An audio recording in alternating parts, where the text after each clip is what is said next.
In this video, I will show you how I created this hand lettering design.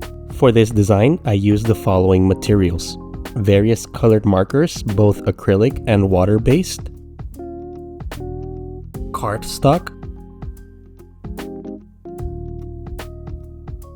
and three-dimensional fabric paint or string gel plus ink color of your choice, and of course, a quote of your choice. I began with water-based markers because they're more transparent and won't cover the layers underneath like acrylic markers, which are more opaque and better for covering. As you can see, I'm using a maximalist approach and covering all of the empty spaces. I drew a lot of inspiration from street art and graffiti, as it tends to overlap each other as time goes by and more graffiti artists paint on top of the existing artwork. I'm using this layer as a background, and it is not meant to be legible at first glance. In other words, it's just a background for my main lettering piece. Think about this as a background with a lot of visual texture.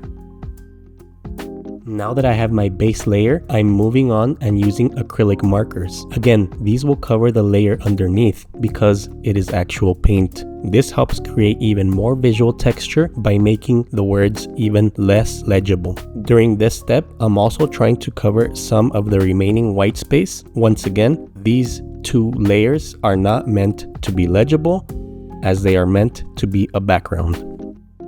Now that I have my background ready, I can move on to my actual quote. This is meant to be legible as it is the main message of this design. I'm using dimensional fabric paint to give it a 3D effect, but you can also use string gel and an ink color of your choice. I noticed the letters on top were a little on the thin side, so I gave it an extra pass to thicken them out a bit. And that about does it for this tutorial. I hope you enjoyed it. If you have any questions, please comment down below. Make sure you like, share, subscribe, and follow me on Instagram for more daily content. As always, have a great day.